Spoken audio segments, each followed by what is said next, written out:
মোহাম্মদ উড়ে যারে রাতের হাওয়া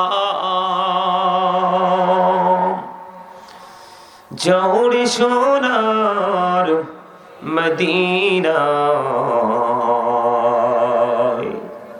এই মজলিসের সালাম খানি পৌঁছে দিও নবীজির পাকের আওয়াজ আল্লাহুম্মা সাল্লি আলা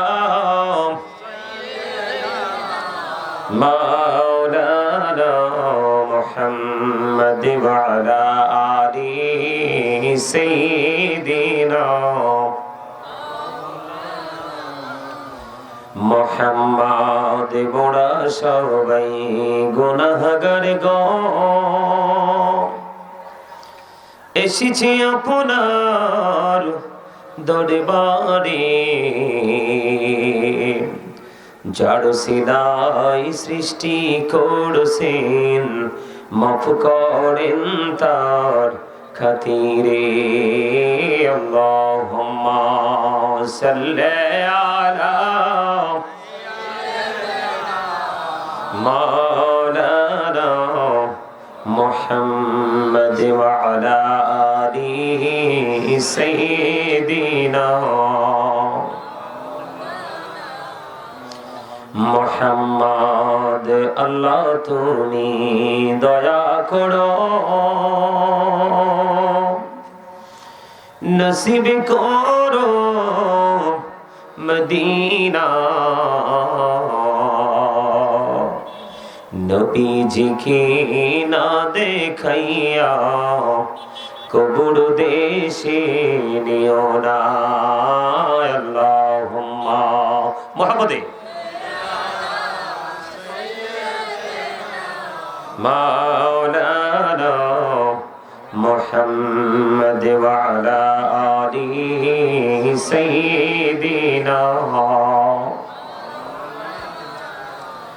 মুহাম্মদ আশিকি হইয়া পড়ো দরুদ মশক তোমার মদিনা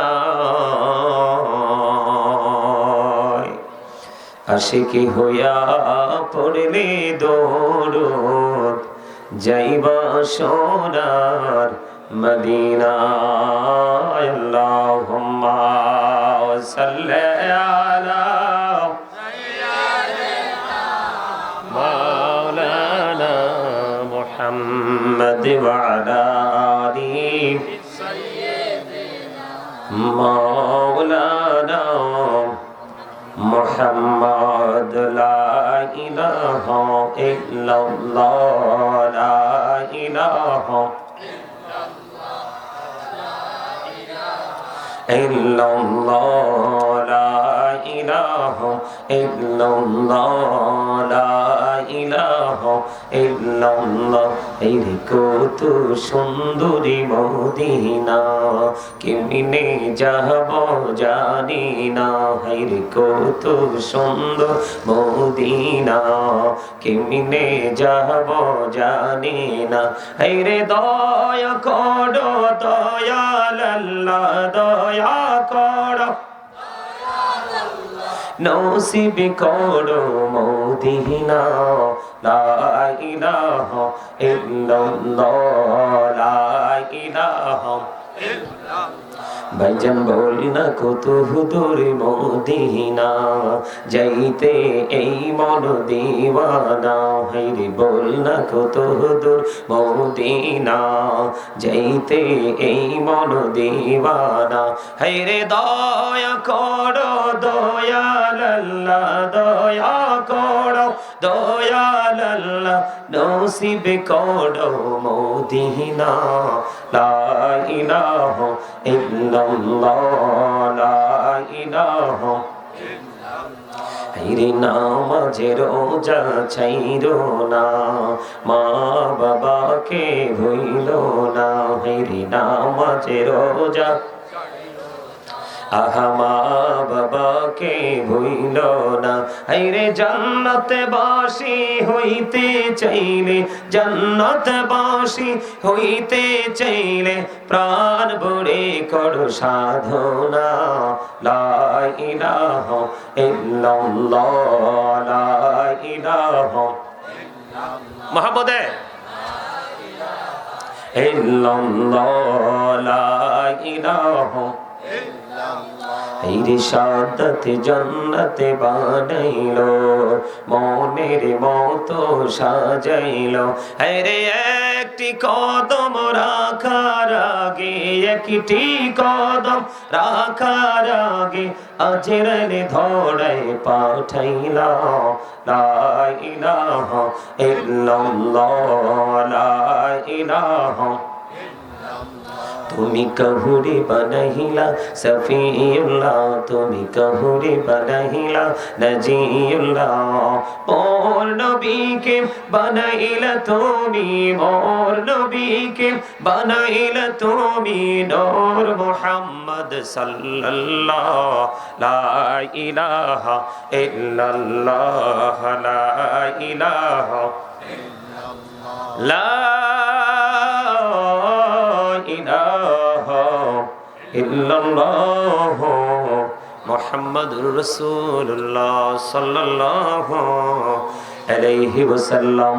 আল্লাহ আল্লাহ আল্লাহ আল্লাহ আল্লাহ আল্লাহ আল্লাহ আল্লাহ আল্লাহ আল্লাহ আল্লাহ আল্লাহ মুহাম্মাদে আল্লাহ আল্লাহ আল্লাহ আল্লাহ আল্লাহ আল্লাহ। আপন করে নাও গো দয়াল, করিও না পর। তোমার প্রেমের আলোয় ভরে, তোমার প্রেমের আলোয় ভরে দাও গো মনের ঘর। আল্লাহ আল্লাহ আল্লাহ আল্লাহ আল্লাহ আল্লাহ আল্লাহ মাশাআল্লাহ। আল্লাহ আল্লাহ আল্লাহ আল্লাহ আল্লাহ আল্লাহ আল্লাহ আল্লাহ আল্লাহ। পাগল পাড়া মনটা শুধু খুঁজে দিবানিশি, কেমন করে বলবো গো দয়াল, কেমন করে বলবো গো দয়াল তোমায় ভালোবাসি। আল্লাহ আল্লাহ আল্লাহ আল্লাহ আল্লাহ আল্লাহ আল্লাহ আল্লাহ আল্লাহ। এই নামেতে এত মধু, এই নামেতে এত মধু জাহানিনি তো আগের দয়াল, জাহানিনি তো আগে। যতই জপি নামটি তোমার, যতই জপি নামটি তোমার ততই মধুর লাগে রে দয়াল, ততই মধুর লাগে। আল্লাহ আল্লাহ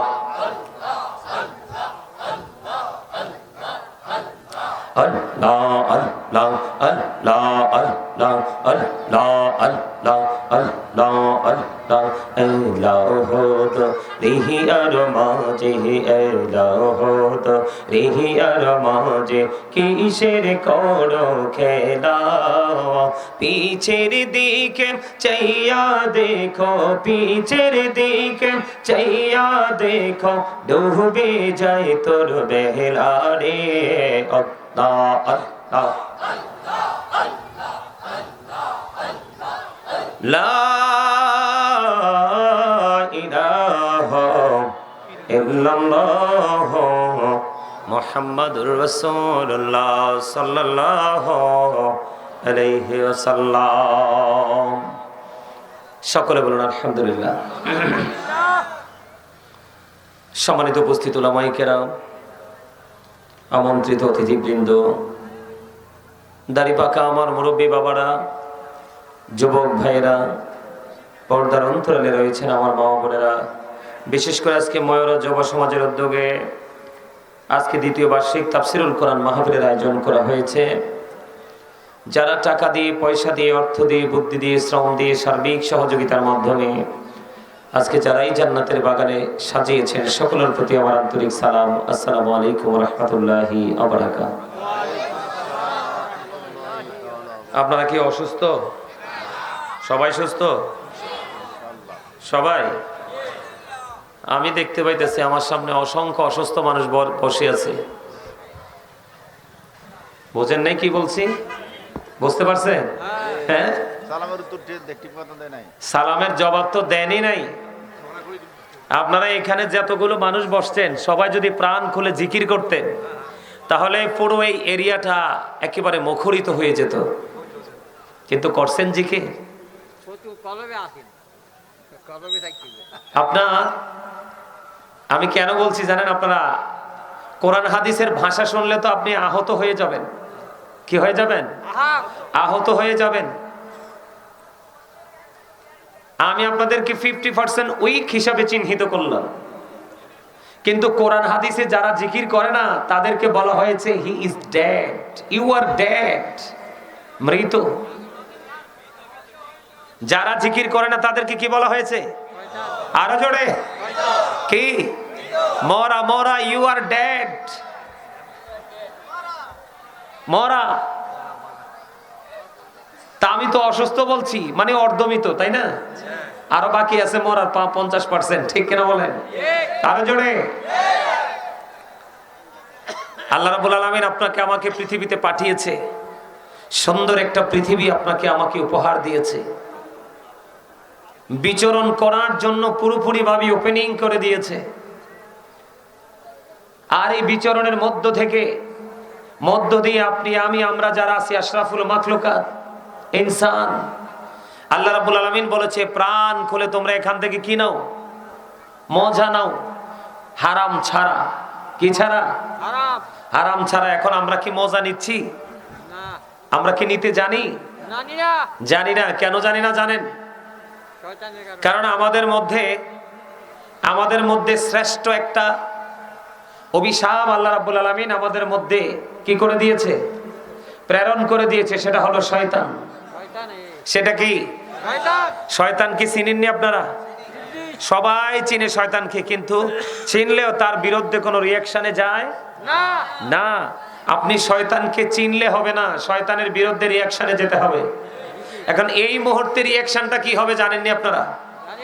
মানে এই মুহূর্তে আপনারা যারা দর্শক সারিতে আছেন, শয়তানের এগেনিস্ট পার্টি হিসাবে আমরা তার বিরুদ্ধে আমরা রিয়াকশনে যেতে চাই। আর সেই রিয়াকশনটা হবে আপনার আমার মধ্যখানে যে গ্যাপ আছে সেটা পূরণ করা। কি করা? গ্যাপ পূরণ করেন। এটা হলো শয়তানের বিরুদ্ধে এই মুহূর্তে ফার্স্ট টাইম যে রিয়াকশনটা। এটা আসেন মনু, মোবাইল পকেটে ঢুকাও।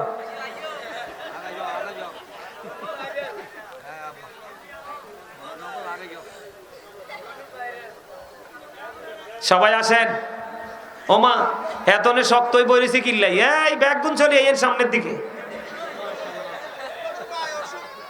এতনের ভাই অসুখ হয়ে গেছে নাই? আই আচ্ছা একখানা দোয়া করে দিব। আর এই সুযোগে যারা চলি যাওয়ার, যারা ব্যাগগুন চলি যায়, ঠিক কিনা বলেন? হ্যাঁ, আপনি একটু লাড়াচাড়া দিলে বোঝা যায় মানসিকতা কি, ওয়াজ শুনবে কি না। মনু সবাই সবাই সবাইকে আসতে হবে তো। এটা হলো জান্নাতের বাগানের আদব। আপনি মসজিদে যান, মাদ্রাসায় যান, মাহফিলে যান, আমাদের আল্লাহ এবং আল্লাহ রাসূলের প্রেমে পড়ে আমরা যে কাজটাই করব আগে থাকবো। আপনি আগে থাকবেন যত, ততই নেয়ামতের অধিকারী হবেন। কি হবেন? আপনি বুঝেন নাই? আপনি যখন আপনার আশেপাশে গ্যাপ থাকবে, আপনার কানে, হাতে, নখে, মুখে চুলকানি আসবে। কি আসবে? এটা কার কাজ? শয়তানের কাজ। কারণ আপনি যে এখানে বসলে এই জায়গাটা থেকে হৃদয় দিয়ে আপন করে ভালোবেসে আলোচনা শুনে আপনি যদি আমল করেন, আপনার ঠিকানা হবে জান্নাত। এটা শয়তান জানে, কারণ সেই জায়গা থেকে সে চিরদিনের জন্য বঞ্চিত হয়েছে। শয়তান ওই অবর্ণনীয় যে সুখের জায়গা, যেটাকে বলা আমরা জান্নাত হিসাবে চিনি, কি ইংলিশ এটাকে প্যারাডাইস বলা হয়। মনু বোট খাওয়া যাইবে না ইয়ানে বইয়া? হ্যাঁ, এটা বোট খাওয়ার জায়গা না। আজকে দুরূদ পড়তে হবে, জিকির করতে হবে, মন দিয়ে আলোচনা শুনতে হবে। বোট খাওয়ার জায়গা 364 রাত্র, আজকে রাত্র না। কথা কয় না? রাত্র এক বছরে কয়টা পাই? 365টা কয়টা? 365টা রাত্রির মধ্যে আমরা একটি রাত্রি আজকে আল্লাহর জন্য কুরবানি করব। বাকি 64টা রাত্রিতে আপনারা হালিম খান, ডালিম খান, যাই খান অন্য রাত্রিতে। আজকে খাওয়া যাবে? কারণ আপনার যদি মাহফিলে আসার পরে মনে করেন যে আপনার বিভিন্ন ধরনের মানসিকতা সৃষ্টি হয়েছে, মনে করতে হবে আপনাকে ওইটাই শোয়ার করছে। ওইটা কোনটা? এখন এটা কি আপনার আবার বন্ধু না শত্রু? সবাই জানেন না এটা যে আপনার আবার শত্রু। আবার কেউ কেউ এটাকে বন্ধুও মনে করে। কি করে? Satan is the eternal enemy of the believers. আলোচনা শুনতে হলে কিছু শর্ত মানতে হবে। এখনো এলোমেলো আওয়াজ শোনা যায়। অসংখ্য অগণিত মানুষ উপস্থিত হইলে মাহফিল কবুল হবে না। নবীর প্রেমিক, আল্লাহ রাসূল প্রেমিক, ওলি প্রেমিক 2-4টা হইলে দ্যাটস এনাফ। কথা বলে না কেন? প্রেম ছাড়া তো অসংখ্য লোক আসলে লাভ হবে কি? আর প্রেমিক যদি 2-4 জন হয় তাহলে মন্দ কি? কথা বলেন না কেন? আলোচনা শুনতে হলে আপনাদেরকে একটা কন্ডিশনে আসতে হবে। First condition, stop your mouth everybody. সকলের জবানকে বন্ধ রাখতে হবে। Thank you very much. Second condition হলো you listening my lecture very attentively. আমার কথা মন দিয়ে শুনতে হবে। থার্ড কন্ডিশন, একটু আগে দেখছি লারাসারা পড়ছে, যখন দেখছি একটা ক্যাশ পরে বের হইয়া যায়, এটার কপাল কত পোড়া। এই ভাঙ্গা কপাল কে দিবে জোড়া? ওমা, আমি একটু ছন্দ মিলাইয়া বলছি আর কি। আসলে আজকে মাহফিল পাওয়ার পরে যারা আসতে পারলো না, আপনারা কি মনে করেন তাদের কপাল ভাঙ্গা না? হ্যাঁ, আরে আজকের এই ময়ূরা গ্রামের মানুষ যারা এই মাহফিলে আসে নাই, তাদেরকে কাল হাসরের ময়দানে পাই টু পাই হিসাব দিতে হবে। আল্লাহ বলবে, তোমাকে কিসে উদাসীন করেছিল? কিসে তোমাকে এই জান্নাতের বাগান থেকে বিমুখ করেছিল? সেই মুহূর্তে তুমি কোন জিনিসটাকে আপন করে নিয়েছিলে? সেদিন কি করতে পারবেন? পারবেন কিছু করতে? পারবেন? আমার দিকে তাকান। আমার কথাগুলো সবার কাছে ভালো লাগবে না, কারণ হক কথা একটু তিতা টাইপের। কি টাইপের? আর হক কিন্তু এই যুগে দুনিয়া। আমি যুবক ভাইদেরকে বলছি, তোমরা শোনো। আমি বেশিরভাগই আতঙ্কিত, শঙ্কিত, আমি বিপদগ্রস্ত যুবকদেরকে নিয়ে। কারণ এই প্রজন্মের ম্যাক্সিমাম যুবক যুবতী পথভ্রষ্ট। তারা ইসলাম থেকে এত দূরে চলে গেছে যেটা আপনি আমি সাধারণ মানুষের এই সাধারণ বিবেক দিয়ে কল্পনা করা সম্ভব নয়। এই যে মুরব্বী কয়েকজন আছে, 2-4 জন, এই মুরব্বীরা চলে যাওয়ার পরে ইসলাম আর এই মুসলমানের কাছে, বাংলাদেশের কাছে থাকবে না। চলে যাব, এখনই অলরেডি চলে গেছে। কেমন? যখন ইসলাম পৃথিবীতে এসেছিল তখন ইসলাম গরিব ছিল, গ্রহণ করার মানুষ ছিল না। কথা বুঝেন না আপনারা আমার? তখন কি ইসলামকে ভালোবাসার মানুষ ছিল? যেমনি ছিল না, তেমনি পৃথিবীর অবস্থাও ভালো ছিল না। আজকে আপনারা খেয়াল করে দেখেন, ইসলাম আবারও গরিব হয়ে যাচ্ছে। আজকের দিনেও পৃথিবীর অবস্থা, বিশেষ করে বাংলাদেশের অবস্থা, চারপাশে দেখেন আপনি, অবস্থা মোটেও ভালো ভালো না। আমার দিকে তাকান। সম্মানিত উপস্থিতি, এই যে আমাদের যে যুবকরা, তারা যে মাথার চুলটা কাটে, এটা কোরআন হাদিস দিয়ে কোনো আলেম কোরআন হাদিস সম্মত চুল কাটা বলতে পারবে না। এই স্টাইলটা হলো পুরোই ইহুদিদের স্টাইল। কথা তোমরা বুঝবে? পুরোটাই কার স্টাইল?